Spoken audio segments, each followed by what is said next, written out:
Bismillahirrahmanirrahim. Assalamualaikum warahmatullahi wabarakatuh. Innal hamdalillah nahmaduhu wa nasta'inuhu wa nastaghfiruh wa na'udzu billahi min shururi anfusina wa sayyiati a'malina. May yahdihillahu fala mudilla lahu wa may yudlilhu fala hadiya lahu. Asyhadu an la ilaha illallah wahdahu la syarika lah, ilahul awwalina wal akhirin, wa asyhadu anna Muhammadan abduhu wa rasuluh. Allahumma salli wa sallim wa barik ala Muhammad wa ala alihi wa ashabihi wa man ihtadaw bihudahu ila yaumiddin, amma ba'd. Allahumma inna nas'aluka ilman nafi'a wa rizqan tayyiba wa amalan mutaqabbala. Allahumma inna nas'aluka khaira ma fi hadal yawm wa khaira ma ba'dah wa na'udzubika min syarri ma fi hadal yawm wa syarri ma ba'dah. Para pemirsa Al-Furqan TV dan para pendengar suara Al-Furqan serta ikhwas sekalian dirahmati Allah Subhanahu wa taala, alhamdulillah, pada pagi hari ini patut kiranya lisan kita untuk selalu memuja dan memuji, rasa syukur yang amat tinggi dan mulia untuk Allah Subhanahu wa taala berkat limpahan karunia dan berbagai anugerah yang bisa kita rasakan pada kesempatan pagi hari ini. Satu di antara nikmat yang patut kita syukuri pada kesempatan pagi yang mulia ini adalah nikmat kesempatan untuk bersama-sama mengkaji ayat-ayat Allah Subhanahu wa taala beserta sunnah-sunnah Nabi Muhammad sallallahu alaihi wasallam yang terangkum dalam daurah sirah khulafa atau para sahabat ridwanullah ta'ala alaihim. Adapun pagi hari ini kita akan mengupas tentang sirah dari salah satu khulafa ar-rasyidin, yaitu Utsman ibnu Affan radhiyallahu ta'ala anhu. Jamaah sekalian dirahmati Allah Subhanahu wa taala, mengkaji syiar orang-orang saleh dan salaf as-salihin ini adalah salah satu di antara ibadah yang mulia. Selain ibadah, kata Ibnul Jauzi rahimahullahu ta'ala, obat yang paling mujarab dalam meluluhkan dan melembutkan hati kita. Maka oleh karena itu, dalam salah satu mutiara bijak yang pernah diutarakan oleh Ibnul Jauzi dalam kitabnya Said al-Khatir, ra'aitu al-ishtighal bil fiqh wa sima'il hadith la yakadu yakfi fi salahil qalb illa ayyum zaja bir raqa'iq wan nadhr fi siyari as-salaf as-salihin. Kata beliau rahimahullahu ta'ala,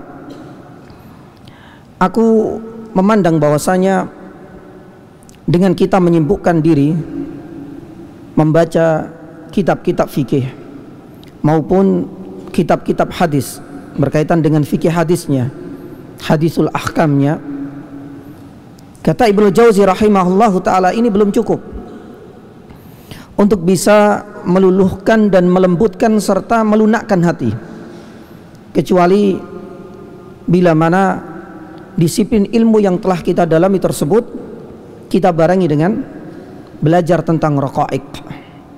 Pun demikian kita barengi dengan mempelajari siar, sejarah para ulama-ulama as-salaf yang saleh.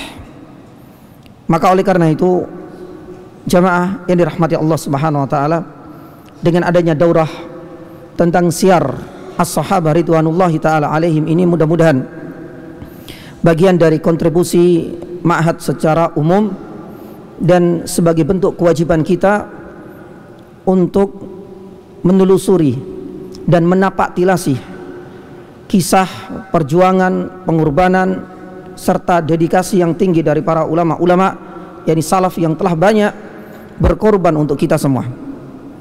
Pun demikian, mudah-mudahan kajian-kajian seperti ini diharapkan bisa melunakkan dan meluluhkan kerasnya hati kita yang penuh dengan karat-karat kemaksiatan, sebagaimana disampaikan oleh Ibnul Jauzi rahimahullahu ta'ala. Maka oleh karena itu Ibnul Jauzi pun menuturkan, di antara ilmu yang paling bermanfaat, yang paling banyak faedahnya adalah tatkala kita meluangkan sedikit waktu kita untuk belajar tentang sirah Nabi, pun demikian dengan para sahabat. Sebagaimana yang pernah dituturkan oleh beliau, al-aslu minal usul al-ilmu, pokok dari segala pokok perkara-perkara yang utama itu adalah al-ilm. Wa anfa'ul ulum, kata Ibnul Jauzi, dan ilmu yang paling bermanfaat itu adalah an-nadhar fi siratir rasul sallallahu alaihi wasallam wa ashabih. Dan di antara ilmu yang paling bermanfaat itu adalah menapak tilasi, mendalami kisah dan sisi perjalanan Nabi sallallahu alaihi wasallam beserta para sahabatnya. Kenapa demikian? Beliau rahimahullah taala menyitir salah satu ayat di dalam surat Al-Qur'anul Karim, surat Al-An'am ayat 90, ulaikal ladina hadallah fabihudahumuk yani tadi. Karena mereka adalah orang-orang yang sudah dijamin oleh Allah Subhanahu wa taala selalu berjalan di atas petunjuk dan nur dari Allah Subhanahu wa taala. Maka oleh karena itu kita diperintahkan di dalam ayat ini, surat Al-An'am ayat 90, fabihudahumuk tadi. Maka dengan petunjuk-petunjuk yang Allah Subhanahu wa taala berikan kepada mereka inilah tak ada jalan, tak ada celah bagi kita kecuali kita harus banyak mengambil faedah dari mereka semua. Para pemirsa Al-Furqan TV dan para pendengar suara Al-Furqan dan ikhwas sekalian dirahmati Allah Subhanahu wa taala, berkaitan dengan sirah Utsman ibnu Affan radhiyallahu taala anhu ini tidak luput dari lika-liku dan begitu banyak fitnah serta syubhat yang dialamatkan kepada beliau radhiyallahu taala anhu. Beberapa ulama menuturkan salah satu sebabnya itu adalah karena panjangnya usia beliau dibandingkan dengan dua sesepuh yang telah mendahulunya, yaitu khalifah pertama Abu Bakar As-Siddiq radhiyallahu taala anhu, pun demikian dengan Umar bin Khattab radhiyallahu taala anhu. Dengan usia di mana Allah Subhanahu wa taala menjemput ajalnya tepat di umur 85 tahun, ini adalah usia yang cukup panjang.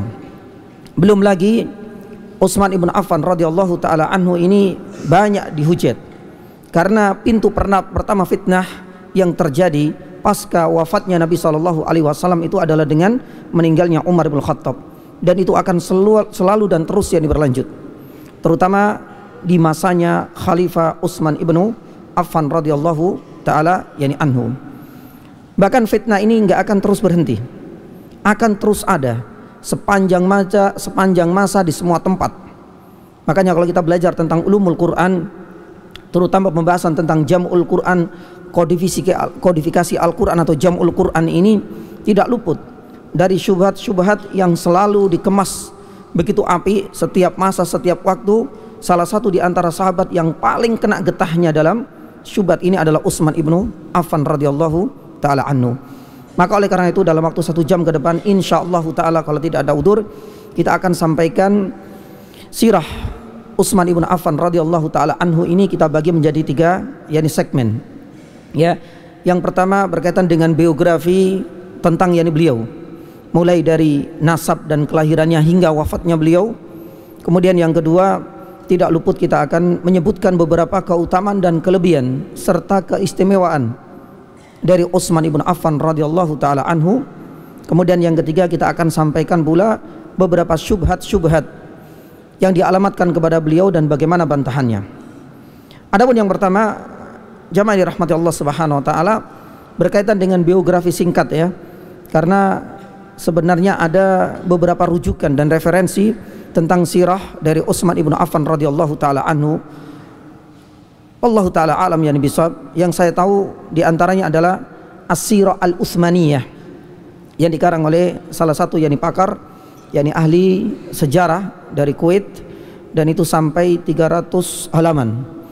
Saya kira ini yang paling panjang, tapi kita tidak bisa menyelesaikan yakni seluruh hal-hal yang berkaitan dengan pernak-pernik kehidupan Utsman ibnu Affan radhiyallahu taala anhu. Adapun tentang biografi singkat yakni beliau, yang pertama berkaitan dengan nasab dan kelahirannya.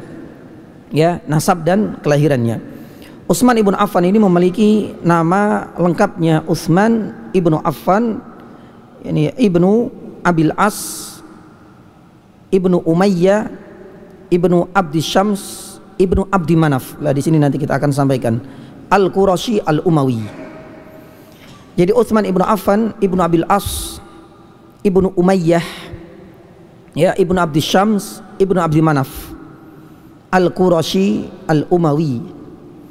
Ibnu Hajar Al-Asqalani dalam kitabnya Al-Isabah fi Tamyiz yani baina sahabat mengatakan bahwasanya bertemunya nasab Utsman ibnu Affan radhiyallahu taala anhu dengan Rasulullah sallallahu alaihi wasallam itu pada kakeknya yang bernama siapa? Yani Abdul Manaf. Ya. Nah, ini adalah nasab yani singkat dan nama lengkap meskipun tidak sampai yani kepada Adnan. Ya, karena kalau kita sambung mulai dari Abdul Manaf nanti ke atas sampai yani pada yani Adnan. Kita tidak sampai membahas yani pada tataran nasab yang begitu panjang dan lengkap tersebut. Kemudian jamaah dirahmati Allah Subhanahu wa taala. Di manakah Utsman ibnu Affan dilahirkan dan di tahun yang keberapa? Ada silang pendapat di kalangan para sejarawan. Sebagian ada yang mengatakan bahwasanya beliau lahir di kota Makkah Al-Mukarramah. Tapi sebagian yang lain ada yang mengatakan dilahirkan di kota Taif. Meskipun sebagian besar dari para ulama mengatakan Utsman ibnu Affan dilahirkan di kota Makkah. Ya, selisih dengan Nabi Shallallahu Alaihi Wasallam itu berapa? 6 tahun. Nabi Shallallahu Alaihi Wasallam lahir di tahun gajah, sedangkan Utsman ibnu Affan radhiyallahu taala anhu 6 tahun setelah peristiwa pasukan bergajah yang Allah Subhanahu Wa Taala dedikasikan di dalam surat Al-Fil. Jadi selisih usia antara Utsman ibn Affan dengan Rasulullah SAW 6 tahun, dan itu yang disepakati oleh para ulama sebagaimana dituturkan oleh Ibnu Katsir rahimahullah dalam kitabnya Al-Bidayah yani wa Nihayah. Jadi dilahirkan di kota Makkah menurut jumhur para ulama, ya, dan di tahun yani ke-6 pasca peristiwa yani gajah. Kemudian jamaah dirahmati Allah Subhanahu wa taala, yang kedua berkaitan dengan orang tua.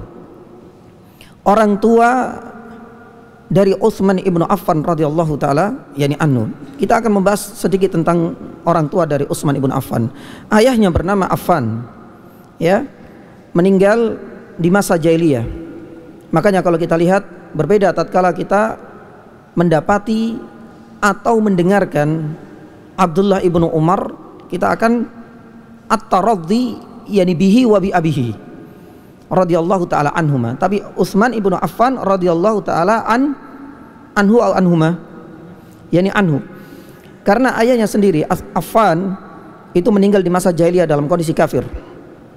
Maka sebagaimana bentuk loyalitas kita, wala barok kita, haram yani hukumnya kita mendoakan untuk orang-orang yani kafir. Nah, yang ingin kita bahas sedikit adalah ibundanya tercinta.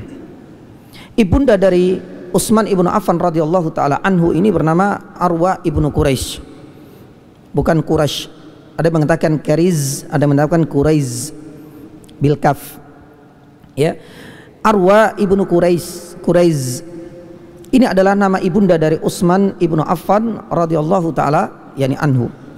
Dahulu tatkala menikah dengan Affan, Allah Subhanahu wa taala mengaruniai 2 putra atau 2 anak. Yang pertama adalah Utsman itu sendiri, dan yang lain adalah Aminah. Jadi Utsman ini memiliki saudari yang bernama Aminah. Qaddara ma syaa fa'al, Allah Subhanahu wa taala mewafatkan ayahnya Affan. Barulah kemudian ibundanya tercinta ini menikah lagi.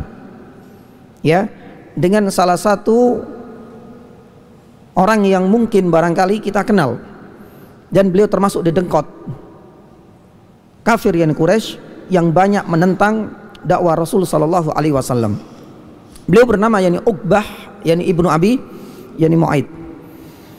Ibundanya Utsman ibnu Affan ini menikah lagi pasca wafat yani suaminya yaitu Affan dengan Uqbah ibnu Abi Mu'aid. Lah dari sini kemudian Allah Subhanahu wa taala mengaruniai yani banyak yani keturunan. Salah satunya adalah Al-Walid ibnu Uqbah. Al-Walid ibnu Uqbah ini ada kisahnya, ya, di mana akhirnya beliau nanti diberikan amanah oleh Utsman ibnu Affan radhiyallahu taala anhu untuk menjadi salah satu gubernur di wilayah yani jajahan atau wilayah yang telah ditaklukkan oleh kaum muslimin yani kala itu. Lah di sini Uqbah ibnu Abi Mu'aid ini nama yang bukan asing di telinga kita. Yani sejarah membuktikan, bahkan disebutkan di dalam Sahih Bukhari bagaimana Uqbah ibnu Mu'aid bersama komplotannya itu Abu Jahal, ya, dan teman-temannya serta konco-konconya ini ketika Nabi Shallallahu Alaihi Wasallam sedang sholat sujud di hadapan yani Ka'bah, apa yang terjadi? Ya, mereka berbuat yani usil, bukan aja usil, ini adalah sebagai bentuk penistaan. Ya, lah disinilah kemudian di dalam riwayat yang lain, redaksi yang lain dari Urwah yakni Ibnu Az-Zubair ketika bertanya kepada Abdullah ibnu Amr ibn al-As radhiyallahu taala anhuma, di dalam Sahih Bukhari ditanyakan apa yang terjadi dengan kisah orang yang paling jelek, orang yang paling jahat ketika itu berdiri, yaitu Uqbah ibnu Abi Mu'ayt ini kemudian mengambil jerohannya, ya, hewan apa? Unta, kemudian ditaruh di atas punggung Nabi kita Muhammad sallallahu alaihi wasallam di saat beliau sallallahu alaihi wasallam sedang sujud, yani subhanallah.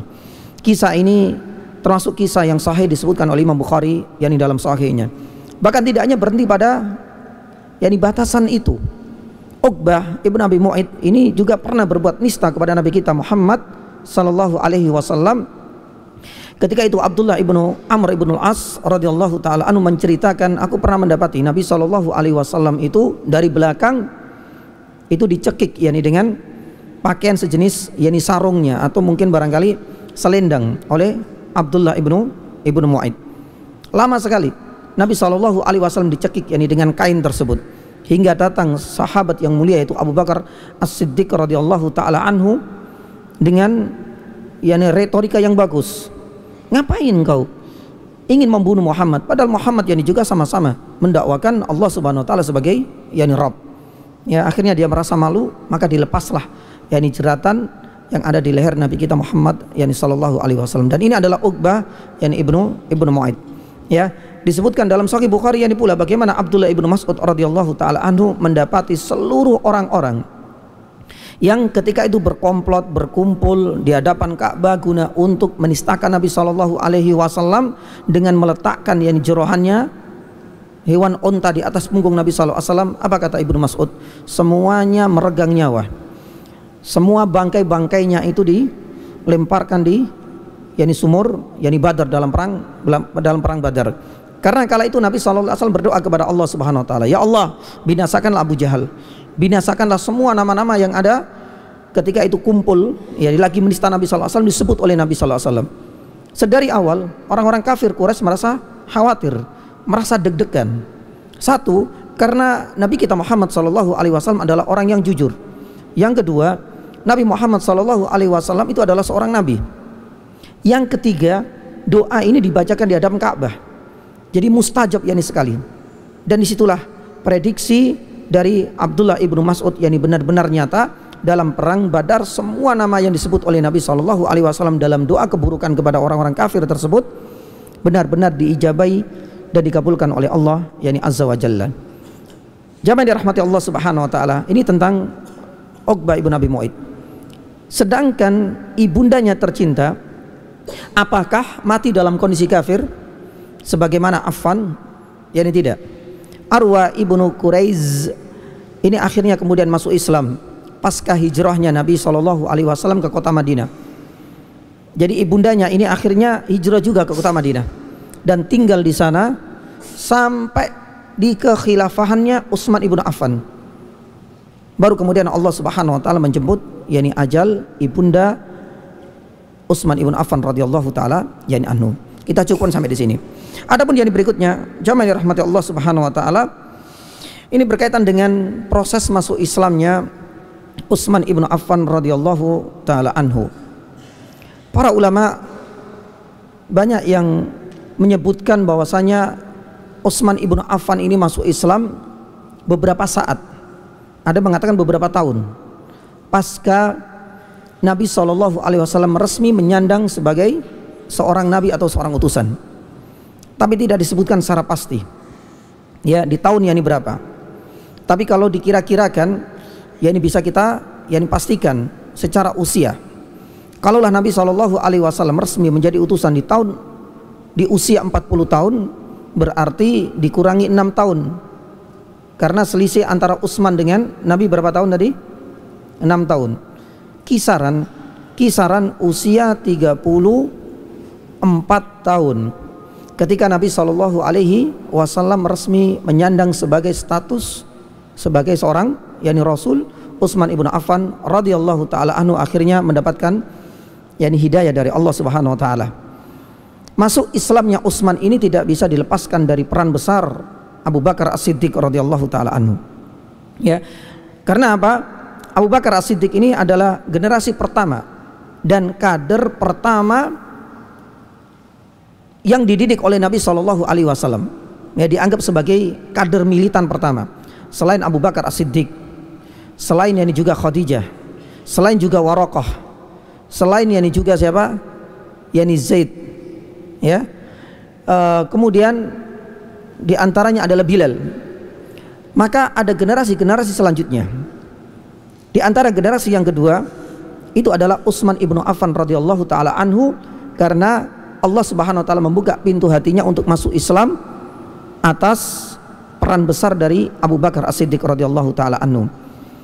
Makanya kalau kita lihat dalam sejarah, jamaah yang dirahmati Allah Subhanahu wa taala, as-sabiqunal awwalun yang berjumlah 10 orang ini, yang berjumlah 10 orang, ya, 5 orang dari orang yang sudah dijamin masuk surga ini masuk Islam berkat tangan dinginnya dari Abu Bakar As-Siddiq radhiyallahu taala anhu. Salah satunya adalah Utsman itu sendiri, kemudian Sa'ad ibn Abi Waqqas, kemudian Abdurrahman ibnu yani Auf, ya, kemudian Talha ibnu yani Ubaidillah, dan beberapa yang lain, ya, termasuk diantaranya adalah Az-Zubair ibnu Awwam. Ini adalah 5 sahabat mulia yang dijamin oleh surga. Dari 10 orang ini masuk Islam, ya, berkat jasa besar dari Abu Bakar As-Siddiq radhiyallahu taala yani anhu. Jadi kesimpulannya, wallahu taala alam yani bisawab, di tahun berapa saya kurang tahu, tapi di usia berapa, kisaran usia 34 tahun Utsman ibnu Affan masuk yani Islam, ya, karena selisih dengan Nabi sallallahu alaihi wasallam 6 tahun. Kemudian poin yang berikutnya, jamaah yang dirahmati Allah Subhanahu wa taala, ini berkaitan dengan keutamaan dan kelebihan. Ada banyak kelebihan, keistimewaan dan keutamaan yang Allah Subhanahu wa taala berikan kepada Utsman ibnu Affan radhiyallahu taala anhu. Ya, yang pertama di antara keutamaan Utsman ibnu Affan memiliki kedekatan yang sangat intens sekali dengan Nabi kita Muhammad sallallahu alaihi wasallam. Kenapa yang demikian? Yang pertama, sebagaimana Ibnu Hajar Asqalani mengatakan, kedekatannya itu karena bertemu dengan kakeknya Nabi sallallahu alaihi wasallam bernama siapa? Nasabnya bertemu dengan kakek Nabi sallallahu alaihi wasallam bernama Abdul Manaf. Ya, ditambah lagi kedekatan dengan keluarga Nabi sallallahu alaihi wasallam karena Allah Subhanahu wa taala, ya, menggerakkan hati Nabi sallallahu alaihi wasallam untuk menikahkan kedua putrinya dengan siapa? Utsman ibnu Affan radhiyallahu taala anhu. Yang pertama menikah dengan yani Ruqayyah. Kemudian setelah Ruqayyah meninggal, ya, pasca perang Badar di tahun kedua Hijriah, nggak lama kemudian Rasul sallallahu alaihi wasallam menikahkan kembali, ya, Utsman ibn Affan dengan putri yang lain, yaitu siapa? Yani Ummu Kulthum. Tapi subhanallah, Ummu Kulthum pun di tahun ke-9 Hijriah Allah Subhanahu wa taala jemput ajalnya. Ya. Nah, ini adalah proses bagaimana Nabi Shallallahu alaihi wasallam itu benar-benar takjub dengan kepribadian, dengan akhlak yang dimiliki oleh Utsman ibn Affan radhiyallahu taala anhu. Bahkan dalam sebuah riwayat Rasul sallallahu alaihi wasallam mengatakan, seandainya saya memiliki putri lagi, pasti aku akan nikahkan dengan siapa? Dengan Utsman ibnu Affan radhiyallahu taala yani anhu. Jadi kedekatan dengan Nabi sallallahu alaihi wasallam karena nasabnya bertemu dengan kakeknya Abdul Manaf, dan yang kedua sudah menjadi anggota keluarga. Beliau menjadi mantunya Nabi sallallahu alaihi wasallam dan satu-satunya menantu Nabi sallallahu alaihi wasallam yang dinikahkan dengan dua yani putrinya secara langsung. Nanti kita akan disebutkan sedikit tentang biografi singkat dari Ruqayyah, pun demikian dengan Ummu Kulthum, ya, beserta dengan istri-istri yang lain. Kita tahu yani jamaah dirahmati Allah Subhanahu wa taala, bahwasanya Utsman ibnu Affan ini tidak hanya memiliki 2 istri atau tidak hanya pernah menikah 2 putri dari Nabi kita Muhammad sallallahu alaihi wasallam yani saja. Ya. Tapi dalam beberapa riwayat disebutkan Utsman ibnu Affan ini pernah menikah dengan beberapa wanita. Ya, salah satunya yani adalah Fakhita binti Ghazwan. Ini adalah istri yang lain. Fakhita binti Ghazwan ini adalah saudari dari Utbah ibnu Ghazwan, salah seorang sahabat yang mulia. Ya, pun demikian pernah menikah dengan putri dari sahabat Nabi SAW, yaitu yani Jundab. Ya, menikah dengan putrinya yang bernama Ummu Amr. Jadi banyak, ada Ummu Amr binti Jundab, ya, pernah juga Utsman ibnu Affan radhiyallahu ta'ala anhu menikah dengan Fakhita yani binti yani Ghazwan, ya, pernah yani juga menikah dengan Romlah, ya, pernah juga menikah dengan Nailah. Nailah inilah yang nanti kita akan sampaikan di detik-detik terakhir wafatnya Utsman ibnu Affan radhiyallahu ta'ala anhu. Nailah, ya, ini sebenarnya adalah dahulu beliau beragama Nasraniyah. Kemudian atas izin Allah Subhanahu wa taala beliau masuk Islam.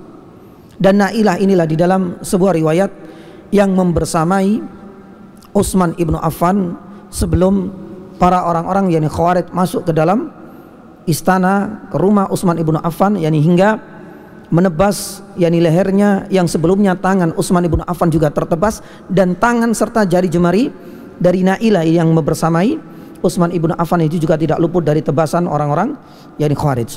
Ya, ini adalah di antara nama-nama mulia yang pernah dinikahi oleh Utsman ibnu Affan radhiyallahu taala yakni anhu. Ya, karena kita tahu di tahun 9 Hijriah Utsman ibnu Affan ini sudah ditinggal wafat oleh Ummu Kulthum. Di tahun yang kedua pasca perang yakni Badar sudah ditinggal wafat oleh Ruqayyah.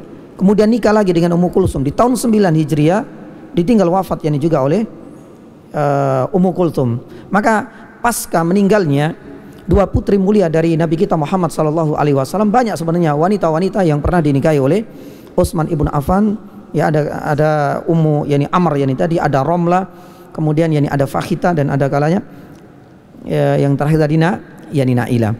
Kemudian jamaah dirahmati Allah Subhanahu wa taala, di antara keutamaan yang kedua, Allah Subhanahu wa taala memberikan jaminan surga kepada Utsman ibnu Affan radhiyallahu taala anhu. Selain memiliki kehubungan dekat dengan Nabi sallallahu alaihi wasallam, yang kedua, keutamaan yang dimiliki Utsman, beliau mendapatkan jaminan yakni surga. Yani sebagaimana dalam hadis yang mungkin sudah disampaikan oleh ustadz-ustadz kita ketika membahas tentang keutamaan Abu Bakar, ya, di mana seluruh ya as-sabiqunal awwalun itu disebutkan satu persatu. Abu Bakar yani fil jannah, Umar yani fil jannah, Utsman lah di sini disebutkan yani juga fil jannah. Ini adalah bukti, ya. Ini adalah hadis sahih yani pula. Meskipun orang-orang orientalis terutama orang-orang Rafidhah membenci yani sekali, bahkan menganggap ini adalah riwayat yang tidak yani sahih. Ya, karena memang sedari awal mereka benci sekali terutama jaminan surga dari Allah Subhanahu wa taala untuk orang-orang yang wajib mereka laknati, yaitu Abu Bakar, pun demikian dengan Umar ibn Khattab, pun demikian dengan Utsman ibnu Affan radhiyallahu taala yani anhu. Taib. Adapun yang ketiga, jamaah yang dirahmati Allah Subhanahu wa taala, keutamaan yang ketiga, Utsman ibn Affan termasuk di antara orang yang pertama kali yani hijrah ke negeri yani Habasyah. Habasyah itu daerah mana sekarang? Itu yani Ethiopia di benua Afrika. Jarak yang cukup panjang, medan yang begitu berat yani pula. Ya, kalau kita tarik itu bisa ribuan kilometer. Yani ribuan kilometer yani jarak dari Makkah ke Ethiopia. Tapi subhanallah, disebutkan dalam sirah Ibnu Ishaq menceritakan yani bagaimana detik-detik ketika Nabi SAW mengirim beberapa sahabat yang itu adalah kader-kader pertama Nabi SAW. Salah satunya adalah Utsman ibn Affan bersama dengan istrinya, pun demikian dengan Utsman ibn Mat'un yang juga ikut, dan beberapa sahabat yang lain. Salah satunya juga adalah Sa'ad ibn Abi Waqqas dan beberapa sahabat-sahabat yang lain. Lah, jamaah dirahmati Allah Subhanahu wa taala, Rasulullah sallallahu alaihi wasallam sebenarnya merasa iba dan kasihan, ya, terhadap yani sahabat-sahabat yang banyak terintimidasi oleh orang-orang kafir yang Quraisy. Mereka hampir setiap hari kena teror dari mereka atas keimanan dan kesungguhan mereka dalam mempertahankan akidah mereka. Maka di sini Rasul sallallahu alaihi wasallam mendapatkan wahyu agar menginstruksikan sebagian dari para sahabat ini untuk hijrah. Rasul sallallahu alaihi wasallam sebagaimana disebutkan oleh Ibnu Ishaq dalam sirahnya, ya, mengatakan bahwasanya pergilah kalian ke negeri Habasyah karena saya tahu, satu, rajanya itu adalah termasuk raja yang adil. Yang kedua, tempatnya adalah tempat yang aman untuk kalian semua. Bahkan instruksi yang ketiga, kata Nabi Shallallahu Alaihi Wasallam, jangan sekali-kali engkau keluar sampai Allah Subhanahu Wa Taala turunkan instruksi engkau merasa aman bisa kembali lagi ke kota yakni Makkah, yakni subhanallah. Maka berangkatlah ya beberapa orang termasuk di antara Utsman ibnu Affan, padahal kita tahu yakni jarak tempuhnya juga panjang yakni sekali, membutuhkan waktu yang tidak sedikit, belum lagi perbekalan. Tapi subhanallah, tak ada satu pun di antara didikan pertama Nabi SAW terutama Utsman ibnu Affan dan para sahabat yang lain meminta keringanan kepada Rasulullah SAW. Nah, inilah bukti bahwasanya konsep kurikulum keimanan ya ala Nabi itu benar-benar terpatri kuat dalam hati para yakni sahabat. Hal ini mungkin berbeda dengan kita semua. Ya, mungkin kita kerja bakti yakni saja kadang-kadang masih ngerundel. Ya, kadang-kadang juga ada saja alasannya. Subhanallah, ini jarak tempuhnya ribuan. Ini adalah tempat yang baru. Medannya pun belum tahu. Ya. Perbekalan juga menipis. Belum lagi ancaman dalam perjalanan. Tapi subhanallah, sebagaimana pujian yang Allah Subhanahu wa taala berikan kepada para sahabat disebutkan dalam surat yakni An-Nur, ya innama kana qaulal mu'minina idza du'u ila Allahi wa rasulih yahkuma bainahum ay yaqulu sami'na wa ata'na.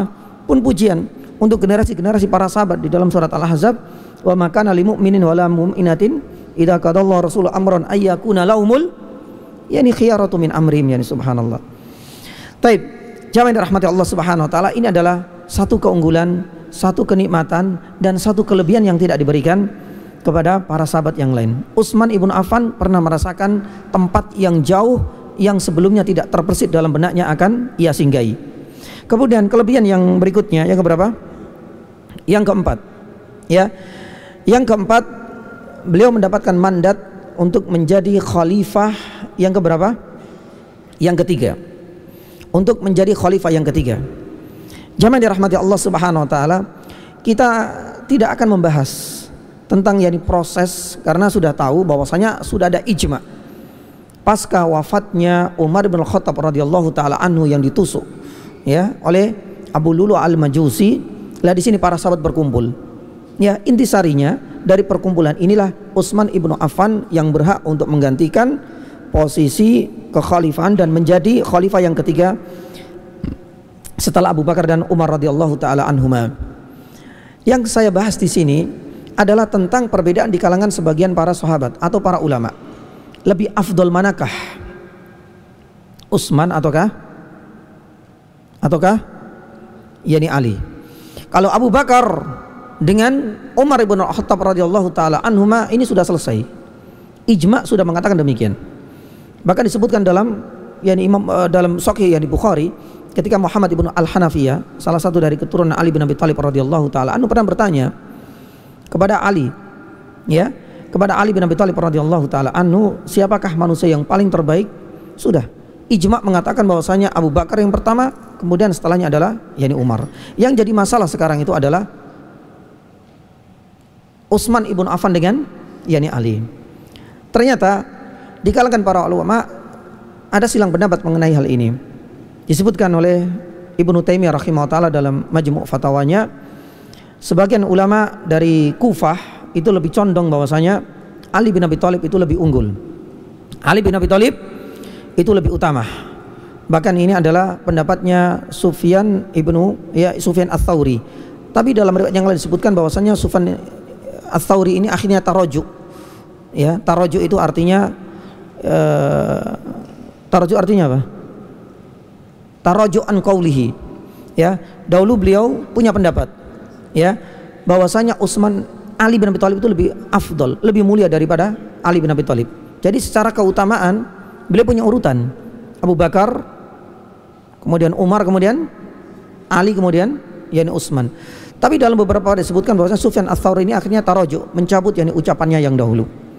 Adapun kebanyakan dan mayoritas penduduk Madinah mengatakan Utsman ibnu Affan itu lebih mulia daripada yakni Ali.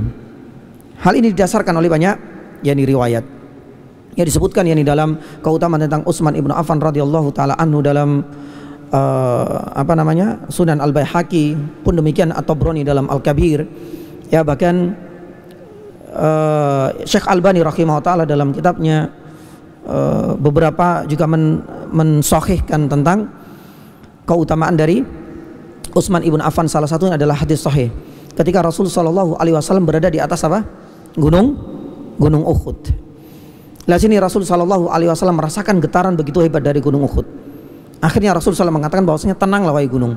Fa inna alaika, sesungguhnya di atas kamu itu ya ada orang-orang mulia, nabiyyun wasiddiq. Jadi siapa siddiq ini? Abu Bakar, wasyahidan. Siapa manusia-manusia dua orang yang akan mati syahid yang sudah diprediksi oleh Nabi sallallahu alaihi wasallam? Yang pertama adalah Umar, dan yang kedua yakni Utsman. Lah berdalih ini dengan hadis inilah banyak para ulama mengatakan bahwasanya Utsman ibn Affan radhiyallahu taala anhu adalah sahabat yang lebih mulia daripada yakni Ali. Bahkan Ibnu Hajar Al-Asqalani mengatakan di dalam kitabnya Al-Isabah, ya, sebenarnya urutan dari khalifah 4 ini, di mana menempatkan posisi Utsman menjadi khalifah yang ketiga, ini adalah al-awwaliyah fit tartib wal afdhaliyah itu. Ya, jadi Utsman ini ketika diangkat menjadi khalifah yang ketiga, ya, ini sebagai bukti dikukuhkannya Utsman ibnu Affan ini sebagai khalifah yang ketiga, dan ini juga menjadi bukti tentang keutamaan Utsman dibandingkan dengan Ali bin Abi Thalib radhiyallahu taala yani anhu. Tapi ada kata yang indah dan mutiara bijak dari yani Syekh Ibnu Taimiyah rahimahullahu taala. Meski kita dapati adanya perbedaan di kalangan para ulama ini, ya, jangan sampai kemudian muncul anggapan orang yang menyelisihi, ya, adanya jumhur ulama yang mengatakan Utsman lebih utama. Kan ada pendapat yang lain yang mengatakan Ali lebih utama. Jangan sampai permasalahan ini sampai kepada permasalahan tabdi, membid'ahkan, ya, atau sampai mengkufurkan.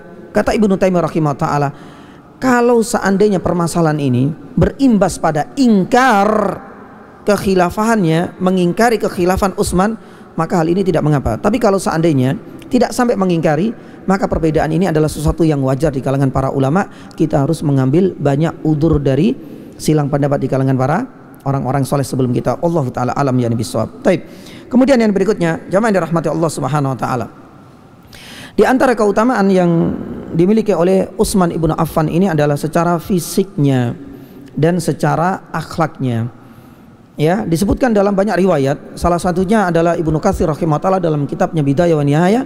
Secara fisik Utsman ibnu Affan ini ya dianggap sebagai sahabat yang fisiknya itu sangat menawan, sangat bagus secara fisiknya. Ya. Pun demikian dengan akhlaknya yang begitu mulia. Ya, salah satu di antara sifat yang paling menonjol pada diri Utsman ibnu Affan itu adalah rasa apa? Rasa malunya. Makanya disebutkan dalam hadis sahih dari Ummul Mukminin Aisyah radhiyallahu taala anha, ya, dalam hadis yang sudah cukup masyhur di kalangan kita, ketika Nabi sallallahu alaihi wasallam kedatangan 3 sahabat yang mulia. Di awal tamu yang pertama, Nabi sallallahu alaihi wasallam tidak berubah sama sekali kondisinya. Disebutkan dalam ya sahih Muslim. Nabi sallallahu alaihi wasallam terlihat yani fakhidai au, wallahu taala alam. Di sini ada redaksi au yani saqaihi. Kelihatan pahanya, atau riwayat yang lain mengatakan kelihatan apanya? Yani betisnya.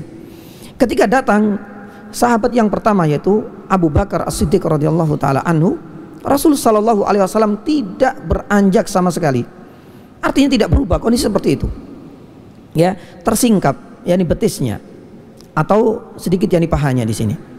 Ketika datang sahabat yang kedua Umar bin Khattab radhiyallahu taala anhu pun demikian. Barulah ketika tamu yang ketiga dengan kedatangan Utsman ibnu Affan, Rasul sallallahu alaihi wasallam langsung menutupnya. Ternyata hal ini ya diamati dan dibaca dengan baik oleh Ummul Mukminin Aisyah radhiyallahu taala anha. Selesai masalah ini, Aisyah bertanya, ya, ingin mencari yani jawaban. Ya Rasulullah, saya tahu ketika datang Abu Bakar ayahnya pun demikian dengan Umar, engkau enggak berubah sama sekali. Tapi giliran datang yani Utsman ibnu Affan, kenapa engkau rubah? Posisi duduknya pun demikian ditutup yani saqainya, yaitu betisnya. Apa kata Nabi sallallahu alaihi wasallam? Ala astahi min rajulin tastahi minhul yani malaikah, yani subhanallah. Sampai malaikat yani pun merasa yani malu. Dengan kewibawaan, dengan rasa malunya, dengan baiknya akhlak serta perangai dari Utsman ibnu Affan radhiyallahu taala yani anhu. Rasulullah sallallahu alaihi wasallam sampai merasa yani malu dengan Utsman ibnu Affan. Pun demikian dengan para malaikat. Ini menjadi salah satu kelebihan yang dimiliki oleh Utsman ibn Affan yang keberapa? Yang kelima. Ya, pun demikian diantaranya adalah sifat Utsman ibn Affan yang terkenal dengan suka menangisnya, persis dengan sahabat dan khalifah yang pertama siapa? Abu Bakar As-Siddiq radhiyallahu taala anhu. Tentu hal ini berbeda dengan karakternya Umar bin Khattab ya. Utsman ibn Affan ini adalah orang yang lembut yang sekali hatinya. Ya, seringkali ternyuh dengan azkar atau al-akhirah, hal-hal yang berkaitan dengan ahwalul akhirah, dahsyatnya hari kiamat. Salah satunya adalah disebutkan di dalam yani Sunan Ibnu Majah dan disahihkan oleh Syekh Albani rahimahullah taala dari Hani Maula Utsman. Jadi Hani ini pernah membersamai Utsman untuk berkunjung dan berziarah kubur. Ya. Lah disinilah kemudian Utsman ibn Affan itu tak tahan untuk meneteskan air mata. Bahkan tidak hanya meneteskan, subhanallah, hatta yabulu thara, sampai tanah bumi yang ia pijak itu penuh ya dengan basahan air mata yang beliau. Lah di sini kemudian Utsman ibn Affan radhiyallahu taala anhu mengatakan yang bahwasanya Inna Rasul sallallahu alaihi wasallam pernah bersabda, Innal qabra awwalu manazilil akhirah. Sesungguhnya kuburan ini adalah gerbang pertama dari pintu akhirat. Kata Utsman ibn Affan radhiyallahu taala anhu dengan menyitir sabda Nabi sallallahu alaihi wasallam, fa inna jaminu fama ba'dahu aisar, faman lam yamju minhu fama ba'dahu asyad. Barang siapa yang berada di gerbang pertama ini saja ya, sudah enggak selamat, berarti ia akan mendapatkan azabul yani qabr, maka berarti perjalanan berikutnya itu akan semakin berat. Ya. Tapi barang siapa yang selamat di gerbang pertama ini, insya Allah etapa berikutnya insya Allah akan lebih mudah ya baginya. Maka di sini kemudian Utsman ibn Affan mengatakan ma ra'aitu, kata beliau, mandorun qattu wal qabru afdha minhu. Tidaklah saya mendapati sebuah tempat di mana kuburan itu adalah tempat yang paling mengerikan. Ya, karena disinilah kita sudah tidak bisa mendapatkan pertolongan lagi sebagaimana tatkala kita di dunia. Sudah tidak ada kesempatan lagi kita remedial terhadap amalan-amalan yang mungkin barangkali kita gagal di awal. Sudah tidak ada kesempatan lagi untuk kita mengulang kesalahan-kesalahan yang sebelumnya kita lakukan. Maka kata Utsman ibn Affan, ma ra'aitu, ya, ma ra'aitu mandaran qat wal qabru yani afdha minhu. Tidaklah aku yani melihat tempat yang lebih mengerikan dan paling menyeramkan kecuali adalah yani kuburan, yani subhanallah. Kemudian berikutnya jamaah yang dirahmati Allah Subhanahu wa taala, di antara sifat yang mulia yang lain itu adalah kedermawanan Utsman ibn Affan, dan ini persis dengan yang kita jumpai pada sahabat yang pertama yaitu Abu Bakar As-Siddiq radhiyallahu taala yani anhu. Sejarah membuktikan banyak, sebenarnya tadi kita sebutkan 3 saja atau mungkin yang 2. Yang pertama adalah dalam persiapan Nabi Shallallahu Alaihi Wasallam pasukan Al-Usrah, 950 onta plus 50 kuda. Ya, ini adalah angka yang sangat fantastis. Ya, satu onta itu sudah ratusan atau mungkin puluhan juta ya, subhanallah. Itu 950 onta dia sedekahkan. Pun demikian dengan 50 yani kuda.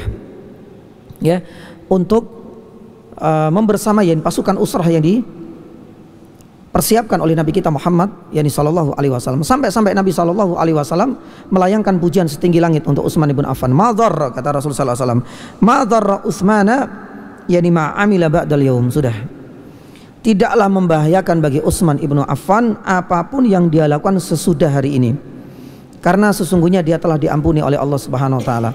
Artinya angka yang begitu fantastis, jumlah yang begitu banyak ini subhanallah menunjukkan bagaimana ketulusan dari Utsman ibn Affan. Pun demikian dengan kecepatan membaca keinginan dari Nabi Shallallahu Alaihi Wasallam ini benar-benar nggak bisa disaingi dan diungguli oleh sahabat yang lain. Ya, dia nggak pernah berpikiran, nggak pernah perhitungan sama sekali. 950 onta plus 50 yang kuda ini adalah aset yang paling yang berharga. Kalau seandainya kita taksir mungkin barangkali MN-an, tapi bagi dia itu nggak ada masalah asalkan untuk Allah dan Rasulnya. Pun demikian dengan kisah sumur apa? Ya, ini rumah hingga saat ini, masya Allah. Ini menjadi apa? Sedekah jariyahnya untuk Utsman ibnu Affan radhiyallahu taala anhu. Intisarinya jamaah yang dirahmati Allah Subhanahu wa taala, ketika Nabi Shallallahu alaihi wasallam pertama kali datang ke kota Madinah, ini mendapatkan berbagai cobaan tentunya ya. Salah satu di antara ujian Nabi Shallallahu alaihi wasallam bersama para sahabat itu adalah membutuhkan air bersih. Nabi Shallallahu alaihi wasallam menawarkan kepada para sahabat, siapa di antara para sahabat ini yang bisa membeli, ya paling tidaklah gimana caranya bisa mendapatkan air bersih dari rumah ini adalah salah satu orang Yahudi, pemilik sumur tersebut. Nah, dalam riwayat, transaksi yang dilakukan oleh Utsman ibnu Affan dengan menjawab tawaran dari Nabi Shallallahu alaihi wasallam ini langsung, dia nggak berpikir panjang. Selama ini adalah keinginan Nabi Shallallahu alaihi wasallam, dan untuk umat Islam ini adalah kesempatan dan peluang emas bagi seorang muslim. Maka ditawarlah, terjadi transaksi yang begitu alot, ya, karena tahu bahwasanya ini adalah aset yang sangat berharga juga bagi rumah atau orang Yahudi itu memiliki sumur.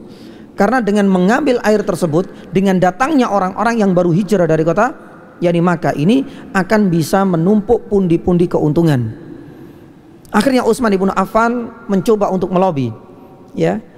Intisarinya akhirnya kemudian menerima tawaran dari Utsman ibnu Affan ini, dibayar dengan 12.000 dirham. Ini transaksi pertama, dengan persyaratan 1 hari bagian Utsman, 1 hari bagian rumah. Tapi apa yang terjadi? Lambat laun ada kejanggalan yang dirasakan oleh rumah ini. Kenapa? Setiap kali giliran Utsman pasti banyak orang berbondong-bondong untuk mengambil air di situ, dan ngambilnya dilebihi agar cukup untuk 2 hari, karena besoknya jatahnya orang Yahudi. Giliran orang Yahudi nggak ada satupun yang datang karena harus berbayar di sini. Subhanallah, merasa dia akan rugi, ya, karena dia merasa memiliki tapi tak ada pundi-pundi dari uang yang bisa dia dapatkan. Karena Utsman ibnu Affan ini juga seorang saudagar yang jeli dan cerdik juga, dan para sahabat yang datang ke kota Madinah pun cerdas juga, ngambilnya banyak sekalian untuk 2 hari. Akhirnya kemudian dia menawarkan kepada Utsman ibnu Affan dengan transaksi yang kedua dengan harga 8.000, ya, dan kalau digabungkan jadi 20 ribu. Kalau kita taksir hari ini jamaah dirahmati Allah Subhanahu wa taala, itu kisaran sampai lebih dari mm-an, subhanallah. Nah, ini adalah di antara 2 bukti kedermawanan dari Utsman ibnu Affan radhiyallahu taala anhu. Dan hingga saat ini, ya, karena di sekitar sumur rumah itu ada banyak banyak pohon kurma, dan saat ini mau dibangun dibangun semacam hotel, dan hasil dari keuntungan penyewaan hotel itu diperuntukkan bagi anak-anak yatim, ya, pun demikian bagi orang-orang fuqara dan masakin di kota Madinah. Subhanallah. Makanya ini menjadi satu sedekah jariyah bagi Utsman ibnu Affan yang akan terus mengalir hingga saat ini, dan itu kita bisa taksir sudah bertahan 14 abad. Subhanallah, 14 abad hingga saat ini Utsman ibnu Affan itu mendapatkan aliran pahala dari sumur rumah, pun demikian dari pohon kumra yang ada di sekitarnya itu. Tapi para ulama mengatakan bahwasanya kalau kita melihat begitu nyaman dan bahagianya Utsman di alam kubur hingga saat ini mendapatkan aliran pahala. Tapi para ulama itu melihat dari sisi lain. Jangan melihat Utsmannya, ya. Kita harus melihat bahwasanya Utsman masuk Islam ini tidak luput dari tangan dinginnya siapa tadi? Abu Bakar As-Siddiq. Jadi secara tidak langsung Abu Bakar pun akan terus juga mendapatkan aliran pahala. Subhanallah. Inilah benar apa yang disampaikan oleh Nabi sallallahu alaihi wasallam, man sanna sunnatan hasanatan falahu ajru wa ajru man amila biha walam yunqas min ujuri min syai'a. Subhanallah. Jamaah dirahmati Allah Subhanahu wa taala. Kemudian di antara yang lain, keutamaan dari Utsman ibnu Affan ini adalah beliau termasuk sahabat yang rajin sekali beribadah. Ya, salat malamnya terutama adalah bacaan Al-Qur'annya. Ya, makanya beliau mendapatkan banyak sekali pujian dari para sahabat. Salah satunya adalah dari Abdullah ibnu Umar. Abdullah ibnu Umar ini tatkala membaca salah satu ayat di dalam surat Az-Zumar ayat yang ke-9, di mana Allah Subhanahu wa taala berfirman, "Amman huwa qanitun ana al-laili sajida wa qa'ima yahdul akhir warju rahmat rabb. Ya, beliau mengatakan ayat ini secara tidak langsung ditujukan kepada Utsman ibnu Affan di dalam surat Az-Zumar ayat yang ke-9. Pun demikian, ketika Abdullah ibnu Abbas radhiyallahu taala anhu membaca surat An-Nahl ayat 76, ya, Allah Subhanahu wa taala berfirman, hal yastawi huwa wa may ya'muru bil adli wa huwa ala siratim mustaqim. Dalam surat An-Nahl ayat 76 ini, Abdullah ibnu Abbas mengatakan yang dikisahkan oleh Allah Subhanahu wa taala dalam ayat ini itu adalah untuk Utsman ibnu Affan. Makanya berkaitan yani dengan ibadahnya beliau, salah satunya adalah sholat malam, pun demikian dengan tilawatil Quran. Seringkali kita jumpai sebuah riwayat bahwasanya Utsman ibnu Affan kana yusallil laila, ya, dahulu Utsman ibnu Affan ini sholat malam rakaatun wahidah itu bisa menyelesaikan apa? Yani Al-Qur'anul Karim secara utuh. Nah, ini ada silang pendapat di kalangan yani para ulama. Ya, satu dilihat dari sisi riwayatnya. Ya, ada yang meragukan sahih enggak ini? Masa satu malam bisa menyelesaikan 30 juz 114 yani surat. Ini sesuatu yang tidak mungkin. Apalagi kemudian hal ini dikontradiksikan dengan sabda Nabi SAW yang lain, di mana ada larangan kita tidak boleh menghatamkan Al-Qur'anul Karim kurang dari yani 3 hari. Ya. Tapi wallahu taala alam yang bisawab, kita jawab mengenai hal ini. Yang pertama, riwayatnya adalah sahih.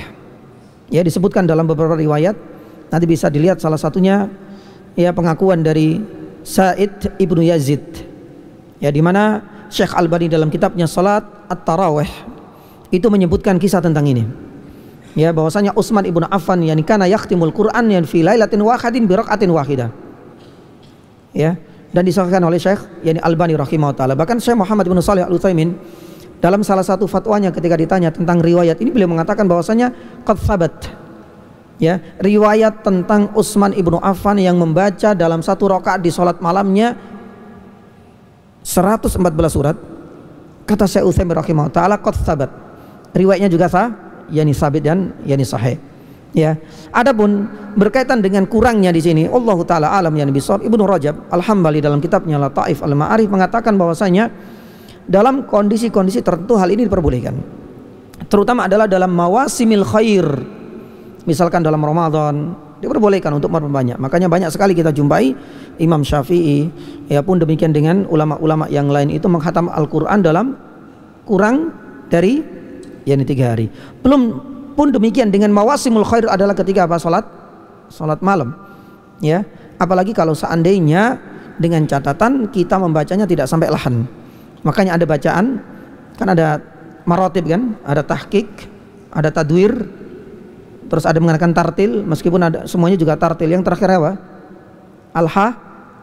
Al-Hadr. Ada bacaan Al-Hadr. Ada bacaan Al-Hadr. Ya, bacaan Al-Hadr ini kalau dibaca, insya Allah taala dalam beberapa jam itu bisa selesai 114 yani surat. Makanya Syekh Utsaimin rahimahullah taala mengatakan sangat mungkin sekali kalau dibaca satu rakaat dengan 114 surat satu malam selesai, itu mungkin sekali. Berbeda kalau seandainya 114 surat itu dibaca dalam beberapa rakaat, itu kemungkinan nggak selesai, kata Syekh Utsaimin. Karena kalau seandainya dibagi-bagi dengan beberapa rakaat, waktunya akan terkurang dengan apa? Rukuk, sujudnya, tasyahud dan lain sebagainya. Tapi kalau seandainya satu rakaat dengan bacaan hadr misalnya, ada kemungkinan bisa yani selesai, dan secara sanadnya riwayat ini sabit, kata Syekh yani Utsaimin rahimahullah taala. Hal tak mungkin, kata Syekh Utsaimin. Baik. Jamaah dirahmati Allah Subhanahu wa taala. Kemudian yani berikutnya yani di antara kita masuk ke jasa, ya. Di antara yani jasa besar, ya, pun demikian injazatnya Utsman ibnu Affan radhiyallahu taala anhu untuk kaum muslimin hingga saat ini cukup banyak sekali, ya. Misalkan dalam hal pemerintahan Utsman ibnu Affan ini meskipun terkenal sebagai sosok yang pemalu, yang banyak nangis sebenarnya, tapi beliau termasuk adalah orang yang tegas dalam menegakkan amar ma'ruf nahi mungkar. Bahkan di dalam beberapa riwayat banyak mendapatkan pujian dari para sahabat yang lain, terutama adalah dalam menegakkan amar ma'ruf nahi mungkar. Salah satunya menseimbangkan stabilitas ekonomi dalam hal harga. Beda dengan hari ini kan. Hari ini kadang-kadang kita nggak menentu ya. Harga minyak Migor kemarin luar biasa, kemudian turun naik, sekarang persyaratan dan lain sebagainya. Subhanallah. Utsman ibn Affan termasuk orang yang tegas sekali, sering sidak ke pasaran. Ya, guna untuk menstabilkan harga-harga yang ada di kota Madinah kala itu. Ya. Kemudian di antara jasa yang paling besar dalam dunia Islam selain dalam pemerintahan itu adalah peristiwa kodifikasi Al-Qur'an, yaitu jam'ul Qur'an, mengumpulkan Al-Qur'anul Karim. Membahas ini cukup panjang, tapi saya ingin memberikan beberapa referensi. Ya, bisa melihat pada beberapa kitab rujukan ulumul Qur'an. Ya, salah satunya adalah Al-Muharrar fi ulumil Qur'an yang dikarang oleh Dr. Musaid At-Tayyar hafizahullah taala, seorang ulama kontemporer, meskipun bisa merujuk kepada Al-Burhan Imam Zarkasi atau Al-Itqan Imam Suyuti ya. Tapi kitab-kitab kontemporer ini bagusnya ada beberapa bantahan-bantahan terhadap upaya Utsman ibn Affan dalam mengkodifikasi Al-Qur'an ini ya. Ada kitab yang lain Al-Muyassar fi Ulumil Qur'an. Kitab ini juga sangat bagus sekali, PDF-nya juga banyak. Nanti bisa di-download ya, free. Gratis insyaallah taala. Ini disusun oleh beberapa tulab dalam markas Al-Qur'an di Ma'had Syatibi dan diberikan kata pengantar juga oleh siapa? Dr. Musaid At-Tayyar hafizahullahu taala. Nah, jamaah dirahmati Allah Subhanahu wa taala, berkaitan dengan jasa besar kodifikasi Al-Qur'an ini, beberapa ulama memberikan perbedaan antara upaya dan usaha Utsman dengan Abu Bakar As-Siddiq. Apa bedanya? Ya, kalau di zamannya Rasul Shallallahu Alaihi Wasallam itu semuanya disalin dalam berbagai media, ya, terkadang dalam pelepah kurma, terkadang dalam batu-batu atau mungkin dalam kayu, dan itu masih memuat sab'atu ahruf. Ya, ini butuh pembahasan yang panjang, tapi mudah-mudahan ikhwas kalian bisa memahami ini ya. Adapun di zamannya Abu Bakar As-Siddiq radhiyallahu taala anhu ini disalin. Makanya disebut mushaf di sini. Medianya adalah lembaran-lembaran. Tidak lagi menggunakan media-media yang beragam. Yang dipakai itu adalah media lembaran-lembaran, disalin seluruhnya. Tapi di masanya Abu Bakar As-Siddiq radhiyallahu taala anhu tidak disalin berdasarkan urutan surat. Tapi masih memuat 7 huruf. Nah, di zamannya Utsman ibn Affan radhiyallahu taala anhu mengalami perubahan lagi. Disalin lagi ya, tapi hanya memuat 1 harf, yaitu apa? Bahasa Quraisy. Pun demikian surat-surat Al-Qur'an sudah mulai diurutkan dan hingga saat ini. Adapun khotnya, sebagian ulama mengatakan pakai khot Al-Kufi ya, tanpa titik, tanpa apapun. Yang bisa dicek bagaimana di beberapa museum itu ada salinan pertama yang ditulis oleh Utsman ibn Affan, yang ditulis oleh Zaid ibn Sabit sebagai ketua panitianya atas arahan dari Utsman ibn Affan radhiyallahu taala anhu. Taib, jamaah dirahmati Allah Subhanahu wa taala, ini adalah di antara keutamaan. Adapun yang terakhir ya, ini berkaitan dengan wafatnya Utsman ibn Affan. Kemudian nanti kita akan ke beberapa syubhat sedikit ya. Utsman ibn Affan wafat di tahun 35 Hijriah, tepat di usia 85 tahun, dan kematian Utsman ini tidak bisa dilepaskan dari mu'amarah. Mu'amarah itu apa? Pirasi, persekongkolan hitam. Ya, inisiatornya itu adalah Abdullah ibnu Saba. Tidak bisa luput dari nama ini. Abdullah ibnu Saba ini adalah orang yang pertama kali ngompori, memprovokasi ya, kebencian kepada Utsman ibnu Affan. Beliau lintas negara, mulai dari Hijaz, Makkah, Madinah, Taif, memprovokasi orang-orang agar membenci Utsman. Tak berhenti sampai di situ, dia lanjutkan lagi ya ke negeri Irak, Basra, Kufa. Dia sebarkan subhat, dia sebarkan berita bohong terhadap Utsman ibn Affan. Kemudian dia berpindah lagi ke Syam di Damaskus, sampai dia juga berpindah ke negeri Mesir. Subhanallah, Abdullah ibnu Saba ini banyak sekali ya. Akhirnya usaha dari Abdullah ibnu Saba terutama di negeri terakhir, yaitu negeri Mesir ini, cukup berhasil. Makanya banyak orang yang berusaha untuk memberontak kepada Utsman ibnu Affan. Maka singkat cerita, banyak orang-orang Khawarij ini sudah berada di kota Madinah. Mereka mengepung rumah dari Utsman ibnu Affan radhiyallahu taala anhu. Yang kala itu sudah diantisipasi dengan baik oleh beberapa sahabat. Salah satunya adalah Abdullah ibnu Umar. Abdullah ibnu Umar radhiyallahu taala anhuma beserta para sahabat itu sudah berada di dalam. Ya, tapi Utsman ibnu Affan mengatakan bahwasanya keluarlah kalian. Seakan Utsman itu sudah merasakan bahwasanya ini barangkali yang sudah diprediksi oleh Nabi SAW. Karena beberapa ulama dan sejarawan mengatakan bahwasanya kematian Utsman ibnu Affan ini itu sudah diprediksi oleh Nabi SAW dalam sebuah hadis sahih, dan dalam Musnad Ahmad disahihkan oleh Ahmad Syakir dan disahihkan oleh Syekh Albani juga, ketika Nabi SAW ini pernah mendapati ada sebuah fitnah. Fitnah itu ada pada orang yang bertutup kepala. Ternyata ketika melihat itu adalah Utsman ibnu Affan, dan itulah yang menjadi masa-masa menunggu Utsman. Jadi Utsman itu sudah tahu, Nabi SAW itu sudah pernah memprediksi seperti itu. Tapi kiranya kapan? Karena Allah Subhanahu wa taala masih memberikan jatah usia yang cukup panjang, 85 tahun. Tapi ketika sudah banyak orang yang memberontak, orang-orang Khawarij dengan membawa senjata, Utsman itu sudah merasa mungkin barangkali ini saatnya. Ketika para sahabat yang berusaha menjadi ring satunya untuk menjadi bentengnya dari Utsman ibnu Affan, Utsman nggak mau, sudah kalian keluar semua.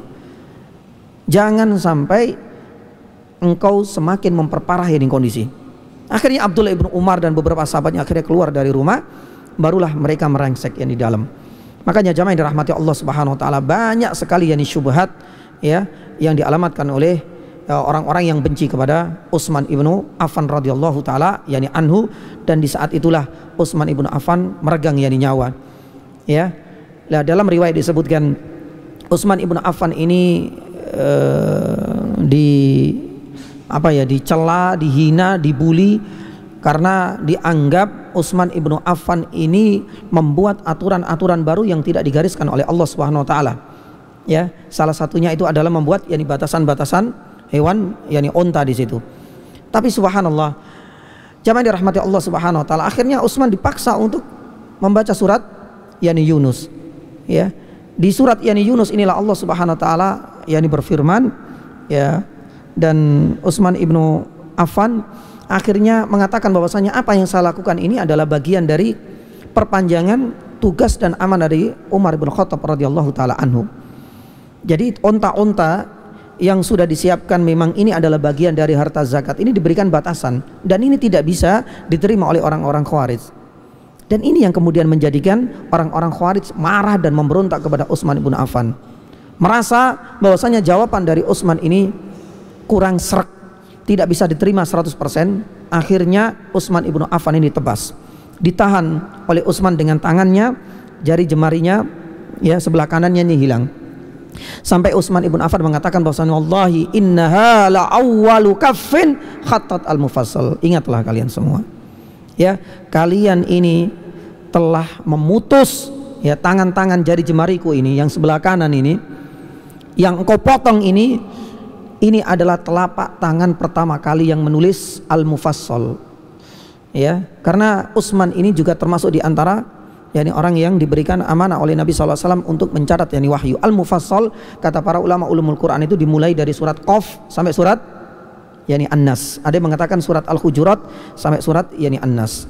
Subhanallah, tidak hanya Utsman ibnu Affan, sampai istrinya Nailah yang membersamai di detik-detik terakhir Utsman ibnu Affan ini juga tidak luput dari tebasan pedang. Jari jemarinya juga terkena tebasan pedang. Gak lama kemudian setelah jari jemarinya Utsman ibnu Affan tebas tepat di lehernya, dan di usia 85 tahun Utsman ibnu Affan menghadap Rabbnya, dijemput ajalnya oleh Allah Subhanahu wa taala. Ini adalah proses yang cukup panjang sekali. Masih banyak sebenarnya syubhat yang dialamatkan kepada Utsman. Salah satunya itu adalah tentang kodifikasi Al-Qur'an tadi Utsman ini salah satunya adalah tentang perang perang Badar. Utsman ibnu Affan ini dibully karena dianggap tidak berperan dalam perang Badar. Di saat para sahabat Nabi SAW perang Badar, Utsman ini ngapain? kok nggak ikut perang, yakni perang Badar. Ya, ternyata hal inilah yang kemudian menjadikan orang-orang Khawarij yakni marah. Ya, Utsman ini adalah orang yang tidak menegakkan yakni syariat Islam lah, atau mungkin dia adalah sebagai pemberontak kepada Nabi dan lain sebagainya. Lah di sini kita tahu bahwasanya ada alasan mendasar.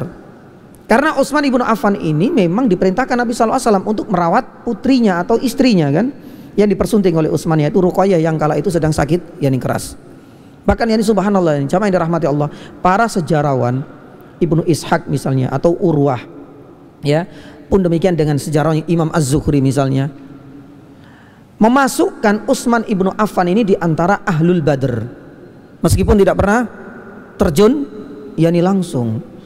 Ini adalah bukti bahwasanya diamnya atau tidak ikut berperangnya Utsman ini atas perintah dari Rasulullah Shallallahu Alaihi Wasallam, dan itu bukan atas kehendak yakni sendiri, tapi ini dikemas dengan begitu meriah yakni oleh orang-orang Khawarij, dan ini dijadikan sebagai alasan ketika Utsman itu menjadi khalifah mereka memberontak dengan alasan itu. Makanya dalam sebuah riwayat Abdullah ibnu Umar ketika di Masjidil Haram itu ditemui oleh orang-orang Khawarij. Apakah benar Utsman ibnu Affan ketika itu nggak ikut apa? yakni perang Badar? Abdullah ibnu Umar ketika mengatakan iya memang nggak ikut. Subhanallah, mereka gembira sekali sambil bertakbir Allahu Akbar, merasa bahagia sekali. Tapi kemudian disampaikan oleh Abdullah ibnu Umar, ingatlah ketidakikutsertaan Utsman ibnu Affan itu atas perintah Nabi Shallallahu Alaihi Wasallam. Ya, maka ini yang perlu yakni dipelajari dan didalami oleh kita, bahwasanya ketidakikutan sertaan yakni Utsman itu seringkali dikemas oleh orang-orang yakni Khawarij. Kemudian diantara yang adalah kodifikasi Al-Quran, dan terakhir yakni sekali ini saya mohon yakni kepada para ikhwah yakni sekalian untuk banyak membaca tentang ini, karena subhat tentang Jam'ul Quran ini tidak hanya berhenti di zamannya Utsman ibnu Affan. Memang ada beberapa penolakan, salah satunya adalah Ibnu Mas'ud. Ya, Ibnu Mas'ud ini adalah orang yang pertama kali juga menolak adanya proses Jam'ul Quran ini. Dan beberapa orang-orang orientalis juga menganggap bahwasanya Utsman ini ketika mengumpulkan Al-Quran itu benar-benar hasad dengan Ibnu Mas'ud. Bukankah Ibnu Mas'ud ini adalah salah satu sahabat yang mendapatkan rekomendasi dari Nabi SAW, bahkan pernah membaca ya beberapa surat An-Nisa langsung di hadapan Nabi SAW. Tapi kala itu dijawab oleh para ulama. Makanya Nabi bisa merujuk kepada dua kitab ini ya, Al-Muyassar fi Ulumil Quran atau Al-Muharrar fi Ulumil Quran. Dijawab oleh Dr. Yani At-Tayyar, kenapa Ibnu Mas'ud tidak dimasukkan dalam kepanitiaan Jam'ul Quran? Karena kala itu Ibnu Mas'ud ini sedang mengemban amanah yang diberikan oleh Umar bin Khattab untuk menjadi da'inya di kota apa? Di negeri mana? Di negeri Irak. Sedangkan kondisi ini sedang butuh segera kebijakan. Sebagaimana dalam riwayat yang Hudzaifah ibnu Yaman, ini harus diambil kebijakan ini secepatnya ini mungkin. Ya, maka tidak memungkinkan untuk memberikan kabar yang begitu jauh kepada Abdullah ibnu Mas'ud, kemudian untuk datang waktunya habis. Maka di sini yang diangkat tetap Zaid ibnu Thabit radhiyallahu taala sebagai kepala yakni atau ketua panitia, dan dibantu oleh beberapa sahabat-sahabat yang lain. Apakah hal ini berhenti sampai di sini? Enggak. Syubhat yang terus ada. Makanya saya sebutkan ini beberapa, di antaranya adalah orang-orang orientalis, misalnya Arthur Yani Jeffrey itu mengatakan bahwasanya yang namanya Utsman ini mengedepankan nasionalisme Mekah katanya. Kenapa yang dipilih orang-orang Quraisy? Mentang-mentang dia dari yakni Quraisy. Itu sampai detik ini masih ada catatan ya, penghinaan mereka kepada Utsman ibnu Affan radhiyallahu taala anhu. Mungkin kita nggak pernah mendapati hal ini dalam kitab-kitab ulama, tapi subhanallah di luar yakni sana orang-orang talis tetap mengemas dengan begitu yakni indahnya, seakan-akan bahwasanya Utsman ini dianggap yakni sebagai orang yang diktator, buat-buat sendiri, membuat yakni bid'ah dan inovasi yakni sendiri. Bahkan kenapa dipilih Zaid ibnu Thabit, padahal Zaid ibnu Thabit diidentikan sebagai seorang yang egois ya, dan lain sebagainya. Ada tambahan Al-Quran, belum lagi di tahun yang 1972 itu ada manuskrip penemuan mushaf terbaru di Son'a di Yaman. Itu kok berbeda dengan mushafnya kita, itu dibredel lagi ya, dianggap yakni bahwasanya mushaf yang ada saat ini itu memang buatan Utsman ya, tidak ada kesepakatan dari para ulama. Subhanallah. Intinya subhat yang terakhir tentang kodifikasi Al-Quran yang dilakukan di zamannya Utsman ibnu Affan ini akan terus ada dan berlanjut. Maka oleh karena itu saya sarankan kepada ikhwah sekalian untuk banyak membaca kitab-kitab ulumul Quran. Yang pertama, paling tidak sanadnya, riwayatnya sahih, bahwasanya yang dilakukan oleh Utsman ini bukan keinginan pribadi. Ini adalah ijma dari para sahabat.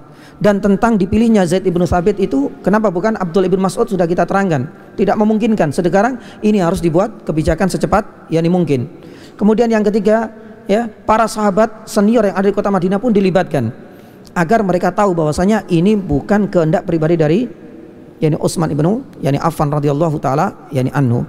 Ya, mudah-mudahan kita masih diberikan kesempatan oleh Allah subhanahu wa taala untuk mempelajari kisah-kisah dengan riwayat-riwayat yang sahihah. Karena seringkali orang-orang yang benci kepada Islam, terutama adalah orang-orang orientalis, ini nggak akan berhenti. Nggak akan berhenti untuk selalu menghina, untuk menebarkan kedustaan dan kebohongan, tidak hanya kepada Nabi SAW, bahkan kepada para sahabat. Salah satu sahabat yang sedang kita bahas hari ini itu adalah Utsman ibnu Affan radhiyallahu taala anhu. Mudah-mudahan apa yang kami sampaikan ini sedikit memberikan pencerahan untuk kita, dan apa yang kami sampaikan ini mudah-mudahan bagian dari raqaiq untuk meluluhkan hati kita. Dan ini yang disampaikan oleh Ibnu Al-Jauzi rahimahullahu ta'ala bukan hanya sekedar kisah pengantar tidur, kisah untuk menghilangkan kepenatan dan kejenuhan. Tapi ingat, apa yang disampaikan oleh Ibnu Jauzi itu memang benar adanya. Seringkali kepenatan ketika kita mempelajari disiplin ilmu apapun, fikih dan lain sebagainya, kalau kita barengi dengan kisah-kisah para sahabat dan siar para ulama-ulama saleh, insyaallah hal ini akan memberikan satu gairah tersendiri dan menjadikan hati kita semakin semakin lembut dengan izin Allah Subhanahu wa taala. Demikian yang bisa kami sampaikan. Kita tutup dengan doa kalam majelis. Wa hamdika asyhadu an la ilaha illa anta astaghfiruka wa atubu ilaik. Sallallahu ala nabiyina Muhammadin wa ala alihi washabihi wasallam. Wassalamu alaikum warahmatullahi wabarakatuh.